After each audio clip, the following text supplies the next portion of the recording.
हुजूर की उम्र नहीं, खदीजा की उम्र, हुजूर की उम्र 50 साल की हो गई तो 25 साल खदीजा हुजूर के निकाह में रही। और जब खदीजा का इंतकाल हुआ उसी साल हुजूर के दादा हुजूर के चचा अबू तालिब का भी इंतकाल हुआ। तो सरकार को बहुत गम हुआ। इसीलिए इस्लाम में उस साल का नाम है आमुल हुज़्न, यानी गम का साल, कि सरकार की सबसे मुशफ़िक़ा बीवी भी दुनिया से चली गई और सरकार के बड़े रहम दिल चचा भी दुनिया से चले गए उसी साल। तो सरकार ने फिर दूसरी शादी की हज़रत आयशा सिद्दीक़ा रज़ियल्लाहु अन्हा से। आयशा जवान थी, हुजूर के घर पहुंची तो आयशा का बयान है कि हुजूर हमारे साथ बिस्तर पे लेटते तो जब करवट बदलते तो कहते थे हाय मेरी खदीजा, इधर करवट बदलते तो कहते थे हाय मेरी खदीजा। हज़रत आयशा चिढ़ गई। सवत में कभी बनती नहीं है। बोलो जी, दुई निकाह की ही सू के जू से पूछो। हमारे एक दोस्त हैं, दुई निकाह की ही, एक दिन मदरसा में पहुँचे तो उनके कुर्ता उर्ता सब फाट और मेर हम पे जैसे भैंसा हम पत है।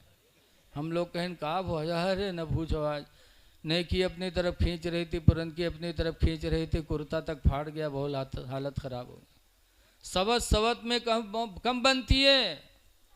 हज़रत आयशा रसूलुल्लाह के बिस्तर पे हैं और हुजूर अपनी बीवी खदीजा को याद कर रहे हैं। तो आयशा को तकलीफ़ हुई, कहती हैं अल्लाह के रसूल जब देखो तो आप बुढ़िया की याद करते रहते हो।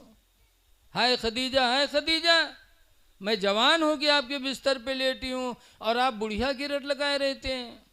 तो सरकार ने क्या जवाब दिया था? सरकार ने फरमाया था आयशा सुन लो, मैं खदीजा को कभी नहीं भुला सकता। क्यों? इसलिए कि जब लोगों ने मुझे सताया तो खदीजा ने अपना सारा माल मेरे ऊपर खर्च कर दिया। दूसरी वजह यह है कि जब दुनिया वालों ने मुझे झुठलाया कि तुम नबी नहीं हो तो सबसे पहले खदीजा ने मुझे अल्लाह का नबी माना। और तीसरा एहसान खदीजा का यह है कि अल्लाह ताला ने खदीजा के पेट से मुझे औलादें अता की हैं। इसलिए मैं खदीजा को कभी भुला नहीं सकता। सरकार अपनी बीवी खदीजा का एहसान मानते थे कि अल्लाह ने उनके पेट से हमें औलादें दी हैं। लोगों, आज भी तुम अपनी बीवियों का एहसान मानो। तुम समझते हो कमा कमा के खिलाते, मेरा एहसान है? एहसान औरतों का है कि इनके वजह से हमारा घर मिसले जन्नत भी बन जाता और इनकी वजह से हम साहिबे औलाद हो जाते। अगर औरतें न हो तो गुडुआ पपुआ कहाँ से लई हो? कोनो दुकान जहाँ बिकात हो। आज जो मोछों पे ताव है कि हम फलाने के अब्बा हैं, फला मेरा लड़का है, ये औरत का एहसान है। औरतों का एहसान मानो मेरे नबी ने एहसान माना है कि इनके वजह से अल्लाह ताला हमें औलाद देता है। हज़रत उमर फारूक आज़म कहा करते थे कि ऐ लोगों, औरतों के बहुत एहसान हैं। पहला एहसान तो औरत का यह है कि उसकी वजह से हमारी निगाहें ज़िना से बचती हैं। जब बीवी घर में है तो आदमी गुनाह से बचता है। हज़रत उमर फरमाते हैं औरत का दूसरा एहसान ये है कि वह हमारी अमानत को 9 महीना तक अपने पेट में महफूज रखती है। और तीसरा एहसान ये है कि औरत की वजह से अल्लाह हमें औलाद देता। और चौथा एहसान ये है कि औरत अपने सीने का दूध मुफ्त में मेरी औलाद को पिलाती है। और पांचवा एहसान ये है कि मेरे बच्चे की वो परवरिश करती है। इसलिए हज़रत उमर कहते हैं लोगों, अपनी औरतों का एहसान माना करो, इनके बड़े एहसान आते हैं हम पर तुम पर। लेकिन देखा जाता है कि आज औरतों का एहसान नहीं, औरतों पर जुल्म किया जाता। आज औरतें घर में आती हैं तो सबसे पहले उनके इम्तिहान तो कपड़ा धोए से होते। जहाँ पतोहिया है वह घर भर उठा उठा कपड़ा फेंके ला गया। सास के धोवे, ससुर धोवे, मर्द के धोवे, जेठ के धोवे। वही में यहाँ नंदा उतराए लागत है, उन्हों उठा उठा जमपड़ फेंके लागत है, लागत है धोबिन हुए लेके आए। ऐ लोगो, औरतों का एहसान मानो, उन पर जुल्म न करो। इसीलिए कुरान करीम में अल्लाह फरमाता है आशिरूहुन्ना बिल मारूफ, कि लोग औरतों के साथ अच्छा बर्तावा करो, इसलिए कि अल्लाह ने इनको कम अक्ल बनाया। कम अक्ली की बुनियाद पर इनसे गलतियां होंगी, तो इनकी गलतियों को तुम नज़रअंदाज करते रहना, इनकी बातों पे ना आना। एहसान करने का हुक्म है, लेकिन आज एहसान के बजाय जुल्म होता है। थोड़ी सी गलती हुई तो आदमी लाठी चलाता है बीवी पर। अरे बीवी पे लाठी चलाने में तुम बहादुर बन जाओगे? बहादुर हो तो चौराहे पे जाओ, किसी दूसरे से मुकाबला करो, तब बहादुरी का पता चलेगा। वो नाजुक औरत तुम्हारे निकाह में है तो तुम लाठी चला के पहलवानी दिखा रहे हो। और बहुत से तो ऐसे हैं कि अगर मेहरवक न मारे तो के महतरिया मोहल्लम घूम घूम बदनामी बतियात कि हमरे यहाँ लड़कवा तो मेहरी आएगा, वो कहे तो हाथ है नहीं उठत है। अल्लाह जाने कौन घूटी पी आई दी, बताओ।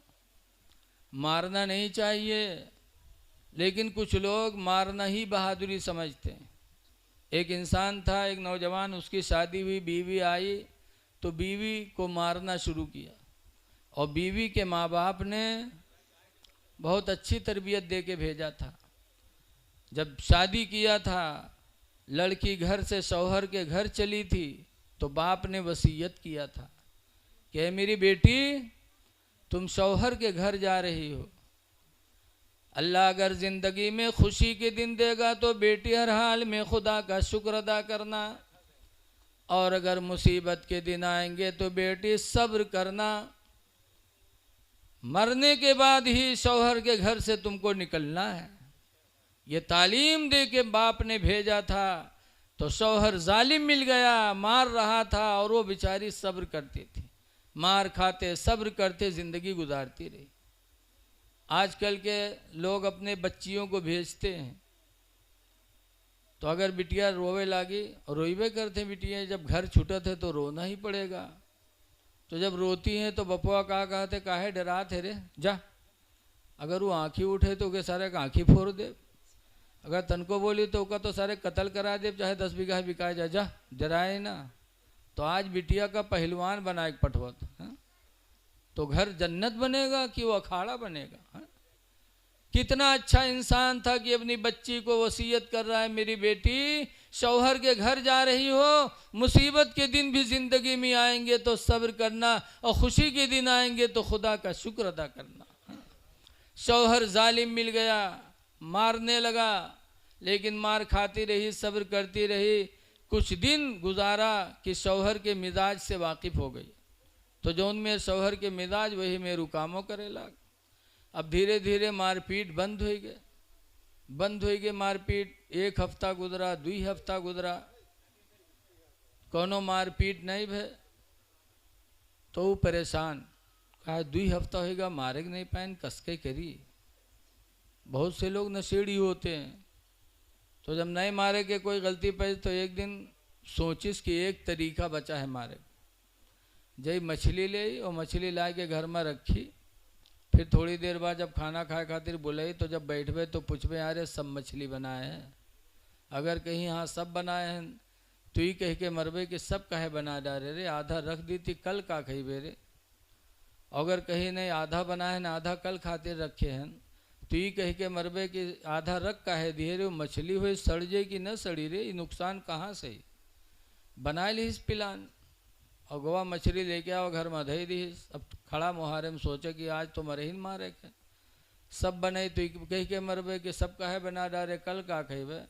अगर आधा बने तो कह के मरबे कि आधा रख काहे दिए रे, सड़ जाए कि न सड़ी रे। बहरहाल खड़ा प्रोग्राम बनावे। बीवी बिचारी जब खाना बना के रखी, बुलाया खाना के लिए तो वो लाठी लेके पहुंचा कि आज तो मरे ही मारे के।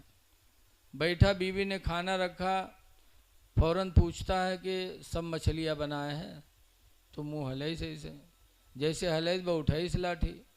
कहीं सारे सब काहे बना डाले रे, आधा रख दी थी कल का कही बे रे, तो कह रे भूल गई थी आधी मछली कल भी मैंने रख दिया कल के लिए। जैसे इतना कहा वो चुप, अब आगे कोई सवाल ही नहीं। बना बनाया प्रोग्राम सब खत्म। अब खाना तो खाए लेकिन खाना हलक में जाए नहीं जल्दी कि बना बनाओ प्रोग्राम फेल होएगा। थोड़ा बहुत खैस, गर्मी का ज़माना था, बीवी ने आंगन में चारपाई डाला, ये लेटा। बीवी आई पैर दबाने लगी कि मेरा शौहर है, मेरे लिए हलाल रोज़ी कमाता है। पैर दबाने लगी और वो जालिम उसी चक्कर में कि मारी कैसे। अतने में यहाँ आसमान ताकत रहा तो मैं एक लकीर नजर आई हल्की हल्की। तो बीवी से कहते हैं अरे ये आसमान पर लकीर कसो रे। तो बीवी भी देखे तो कहे सु फरिश्तन के सड़क हो, कहीं सड़क हो। वो उठाई लाठी कही सारे तो फरिश्तन के सड़क के नीचे हमारे खटिया डाले हैं, अगर उनके मोटर फिसली एक्सीडेंट हुआ तो हम मरब की बचब रे दुश्मन। वह उठाए के पीट के बहाए दिस। ऐ लोगों, नबी रहमत की महफिल में बैठे हो, नबी की जिंदगी हमारे तुम्हारे लिए नमूने अमल है। इसीलिए हुजूर सल्लल्लाहु अलैहि वसल्लम से एक हदीस में है, अन हकीम इब्ने मुआवियत अल-कुशैरी, हज़रत हकीम बिन मुआविया कुशैरी से रवायत है, कहते सालना रसूल अल्लाह। हकीम बिन मुआविया कुशैरी कहते हैं कि हम लोगों ने अल्लाह के रसूल से सवाल किया, मा हक़्क़ुज़्ज़ौजती अला अहदिना, अल्लाह के रसूल हमारी बीवी का हम पर कितना हक़ है, बीवी का हक़ कितना है वो बता दीजिए। तो सरकार ने फरमाया ततइमहा इज़ा तइमता, बीवी का पहला हक़ ये है कि जो खाओ बीवी को खिलाओ, जो खाओ बीवी को खिलाओ। और दूसरा हक़ फरमाया व तक्सुहा इज़ा तसईता, और जो पहनो बीवी को पहनाओ, यानी जितना अच्छा कपड़ा तुम पहनो उतना ही अच्छा कपड़ा बीवी को भी पहनाओ। वला तज़रिबिल वजहा, और उसके चेहरे पे न मारो। वला तहजुरहा इल्ला फिल बैत, और घर के अलावा उसको कहीं तन्हा न छोड़ो। घर में रहे और घर के बाहर तन्हा न छोड़ो। जैसे आज हम लोग हन कि हमका मौका नहीं है तो फलनवा के शादी में चली जा, अब वो चली गए। आज हमका मौका नहीं, जब बहरेज से तो सामान ले आओ, ये इस्लाम में जायज़ नहीं है। अल्लाह के रसूल फरमाते हैं बीवी को घर के अलावा कहीं तन्हा न छोड़ो। और 5वें नंबर पर फरमाते वाला तो कब्बी बिहा, और बीवी का 5वां हक़ है यह है कि उसको बुरा न कहो, गाली न दो, उसकी ज़ात पे न जाओ, उसके ख़ानदान पे न जाओ। बहरहाल नबी की करीम की ज़िंदगी हमारे तुम्हारे लिए नमूने अमल है। अल्लाह के रसूल सल्लल्लाहु अलैहि वसल्लम हमारे तुम्हारे लिए रहमत बन कर के आए हैं। देखिए पैगम्बर इस्लाम सल्लल्लाहु अलैहि वसल्लम की सीरत पढ़ो तो क्या मेरे नबी की ज़िंदगी थी हमारे तुम्हारे लिए। एक मर्तबा का बयान है कि औरत एक बुढ़िया थी, वो हुजूर पर कूड़ा फेंका करती थी। कूड़ा सरकार जाते थे तो कूड़ा डालती थी, सरकार झाड़ वाड़ के निकल जाते थे। काफ़ी दिन ऐसे गुजर गए। एक दिन सरकार जा रहे थे तो बुढ़िया कूड़ा डालने नहीं आई, तो अल्लाह के रसूल सल्लल्लाहु अलैहि वसल्लम ने लोगों से पूछा कि वो बुढ़िया आज मुझे नहीं मिली जो रोज़ाना कूड़ा डाला करती थी। लोगों ने बताया अल्लाह के रसूल वो बीमार पड़ी, बीमार हो गई। तो मेरे नबी की रहमत देखो, मेरे नबी उस बुढ़िया औरत के घर तशरीफ़ ले गए और जब उसके घर पहुँचे खैरियत लेने के लिए, बुढ़िया ने देखा तो बुढ़िया समझी कि आज बदला लेने आए हैं, बदला लेने आए मोहम्मद। तो दांत पीस के कहती है मोहम्मद मैं बीमार हो गई तो तुम बदला लेने का मौका पा गए, बदला लेने आए हो।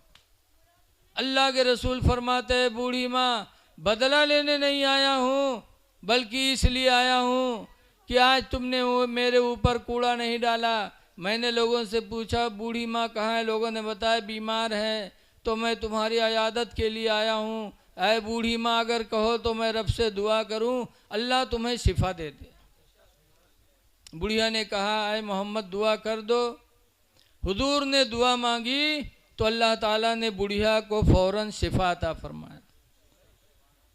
जब बुढ़िया टन टन हो गई तो आंखों में आंसू आए, कहने लगे मोहम्मद खुदा की कसम मैं बड़ी बदनसीब निकली कि मैंने आप पर हमेशा जुल्म किया, लेकिन आज मैं मुसीबत में पड़ी तो तुम इतने रहम दिल की देखने आए और मेरे लिए दुआएं कर दी तो परवरदिगार ने मुझे शिफा दे दिया।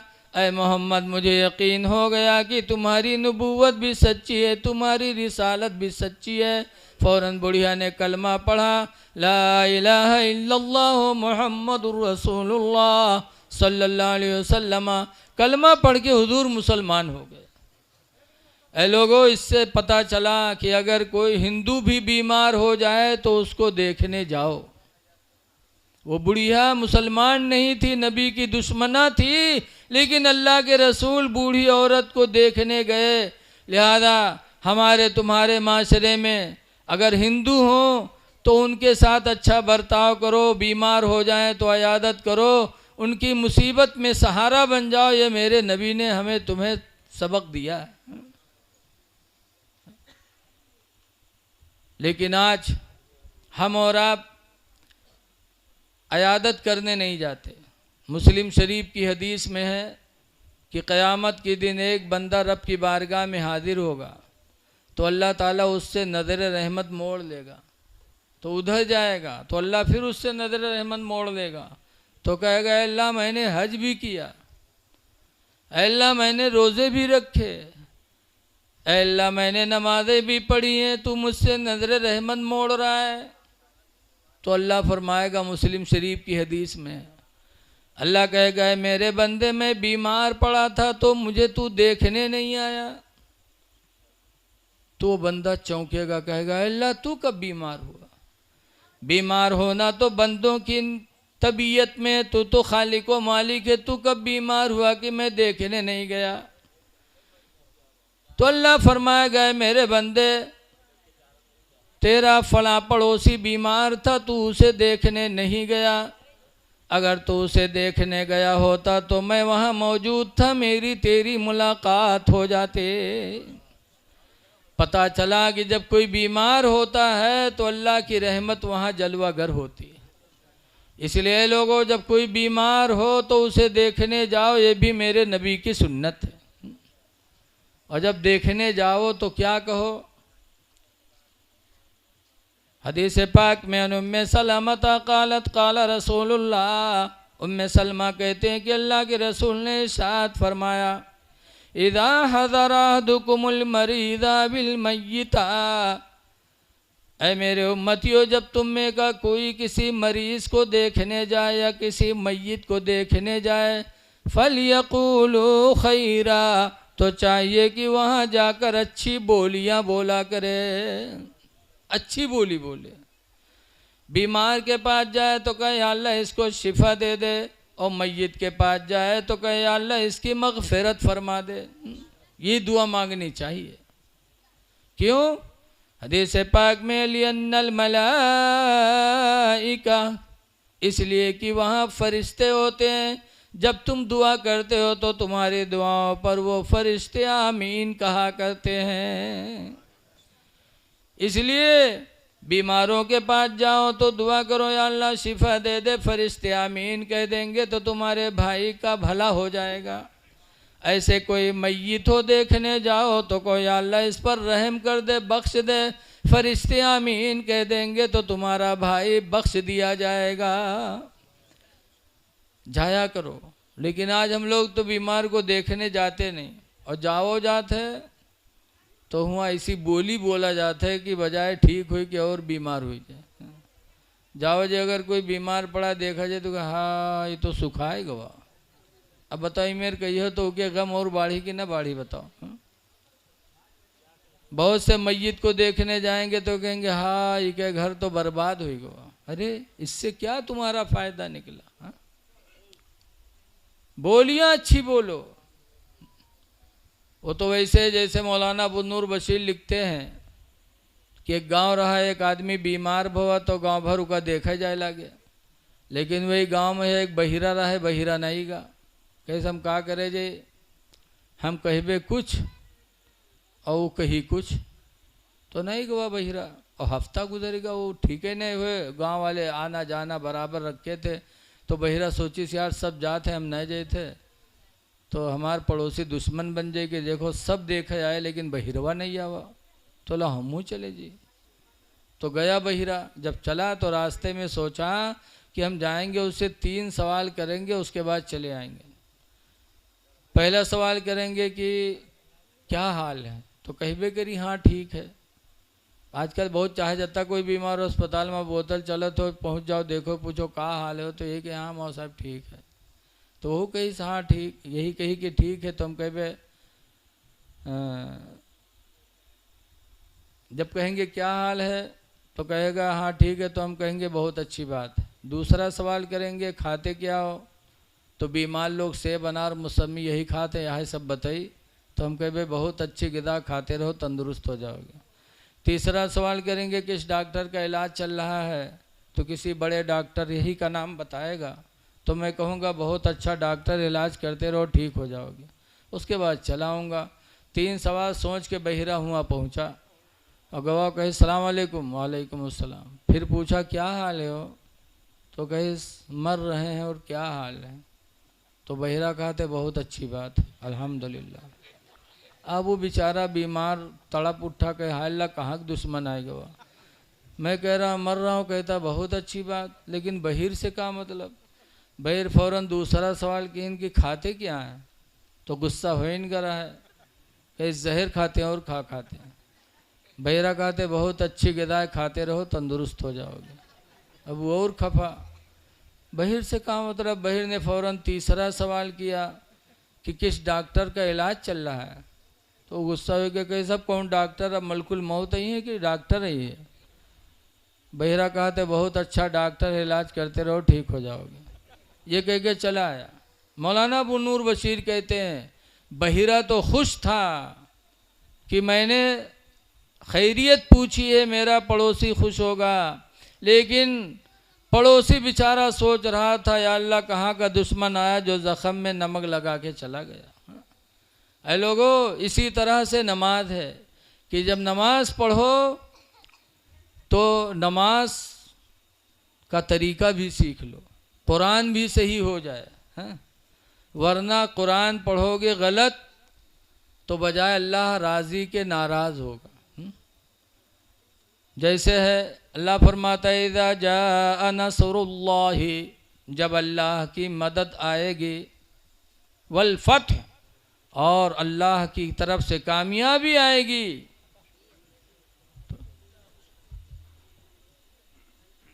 लरअयत अन्नास यदखुलून फी दीनिल्लाहि अफ़वाजा, तो अलबत्ता तुम देखोगे कि फ़ौज फ़ौज दीन इस्लाम को कबूल करेगी।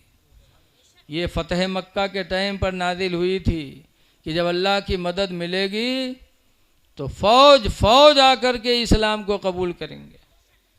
तो इसमें इज़ा जा नसरुल्लाह, जब अल्लाह की मदद आएगी, नसरुल स्वाद से, और जब कुरान से ही पढ़वे न करियो, ऐसे वो इज़ा जा नसरुल्लाह सीन से पढ़ दे हो तो नसरुन सीन से पढ़ियो तो के माने हुई गिद्ध, तो माना बदल जाएगा कि जब गिद्ध आएंगे, हैं? गिद्ध तो ख़त्म होगी दुनिया से, अल्लाह जाने कहाँ चलेगी, हैं? माना बिगड़ेगा तो नमाज जाएगी। इसीलिए ज़रूरत है मेरे भाई, नमाज पढ़ने से पहले नमाज का तरीक़ा सीख लो, कुरान सही पढ़ो, नमाज भी सही पढ़ो, वरना पढ़ोगे नमाज और सोचोगे अल्लाह राज़ी होगा, बजाय अल्लाह को राज़ी करने के हम नाराज़ करते हैं। जैसे हदीस पाक में है कि हालत नमाज में सजदे की जगह पर देखो, इधर उधर निगाह डालने वाले के लिए ख़तरा है कि अल्लाह आँखों की रोशनी छीन न ले। और हमका तुमका मालूम नहीं, बगैर बांधने से नमाज पढ़ा जाते, हर बार देखे जाते, पूरे मस्जिद मुआयना पढ़ो जाते नमाज। नमाज के मसाइल जान लो। आज इसमें भी बड़ा धोखा हो रहा है। जब तक हिंदुस्तान में रही हैं तब तक के बढ़िया टोपी लगाई हैं और नियत बनी है तो कहीं अल्लाहू अकबर। और जहाँ सऊदिया के चक्कर मारिन, एक दफ़ा सऊदिया गए, बहुआ से आए तो टोपी की ज़रूरत नहीं है, बगैर टोपी के, और खड़े होंगे वह कहेंगे अल्लाहू अकबर। अब नियत बांधे लगी हैं, सीना पे हैं, ताकि कोई पूछे काहे हो तो बताओ कि हम सऊदिया में ऐसे देखे रहा। अरे नंगे सर नमाज पढ़ना मकरूह है। अल्लाह के रसूल टोपी भी लगाते थे और उस पर अमामा भी बांधते थे। हुजूर फरमाया करते थे अलैकुम बिल अमाइम, ऐ मेरे उम्मतियों तुम पर साफ़ा बांधना है, लिअन्नहा सीमाउल मलाइका, इसलिए कि साफ़ा फरिश्तों की निशानी है। और तुम मुसलमान होकर के नंगे सर नमाज पढ़ रहे हो, मकरूह है। सीना पर हाथ रख रहे हो। हज़रत इमाम आज़म अबू हनीफ़ा ने 17 हदीसों से साबित किया, हज़रत अली शेर खुदा रावी हैं कि जितने नबी आए 1,24,000 या 2,24,000 सब ने नियत बांधी है तो नाफ के नीचे हाथ रखा, सब ने। लेकिन आवाज़ पुरफतन दौर है। गोंडा में एक हाजी साहब रहते थे, हाजी उमराव। एक जगह गए रिश्तेदारी में और वहाँ अजान होए लग तो सोचें जाए नमाज़ पढ़िए। हुआ गए मस्जिद में नमाज़ पढ़े तो देखें जमात होता रहा है, सब यहीं नियत बांधे ठाड़। अब हाजी साहब गए तो अब चक्कर में, जाहिल आदमी पढ़े लिखे रहा है नहीं, कहीं हाँ यार अब हम कैसे करी, ज़िंदगी भर तो हम हियाँ बांधे हैं और ये सब हियाँ बांधे हैं, अब हम क्या करें। थोड़ी देर सोचें अलग पढ़ी कि जमात में होए, फिर बेचारे सोच वोच के तो के जमात में शामिल हो गए। तो जब जमात में शामिल भये तो हाजी साहब नियत बांधिन तो कहीं अल्लाहू अकबर। अब वो मूड़े पर नियत बांध ली। अब अगल बगल वाले ऐसे कनखियाँ देखें इसे। हाजी साहब बांधे रहे। जब इमाम साहब सलाम फेरिन तो फिर अगल बगल वाले ऐसे ऐसे देखें तो हाजी साहब कहीं काहे गुस्सा तो भैया, कहीं बुढ़ा कहीं का नमाज़ पढ़ा है कि मजाक करे आए रे, कहीं काहे भैया, कहीं मूड़े पर कहीं नियत बांधे। तो हाजी साहब कहें भैया ज़िंदगी गुजर के बूढ़े हो गए, नियत यहाँ बांधते बांधते आज तुम्हारे यहाँ आया तो देखा कि तुम लोग हियाँ बांधे हो, तो हम सोचन मालूम जत्ते ऊँचे बांधो वत्ते ज़्यादा सवाब है। कहा तो हम सोचे ना हम हियाँ ही न बांध ली जो सबसे ज़्यादा सवाब हमका मिले। तो चुप। तब हाजी साहब ने कहा बेवकूफ़ो, मर्दों के ख्वाहिशात को अल्लाह ने नाफ के नीचे रखा है, लिहाजा मर्द हालत नमाज में नाफ के नीचे हाथ रखे ताकि नफ्स दबा रहे, नमाज में गंदे ख्याल ना आए। और मर्दों के ख्वाहिशात को अल्लाह ताला ने सीने में रखा है, लिहाजा औरतें हालत नमाज में सीने पर हाथ रखें ताकि उनका भी नफ्स दबा रहे, नमाज में गलत ख्यालात ना आए। और तुमरे सीने में अल्लाह का आधी से जो यहाँ बांधे ठाड़। तो आज हम नमाज भी पढ़ते लेकिन सही नहीं पढ़ते। लोगों नमाज का तरीका सही तौर से अपने इमाम से याद कर लो और इमाम के पास अपना टाइम दिया करो। आज लोग सुबह होते तो प्रधान के द्वारे तेल लगावे पहुंच जाते, घंटाहान बुराई करी है, वो ऐसा है वो ऐसा है, तब पहिए का एक बीड़ी। अरे सुबह उठ के प्रधान द्वारे जाए चाहिए, कहाँ जाना चाहिए। अल्लाह कुरान करीम में फरमाता है वस्बिरु नफ्सका मअल्लज़ीना, ऐ मेरे बंदे तो उसके पास बैठ। किसके पास? अल्लज़ीना यदऊन रब्बहुम बिलगदाति वल्अशी, जो लोग अपने रब को सुबह और शाम पुकारा करते हैं, जो अपने रब को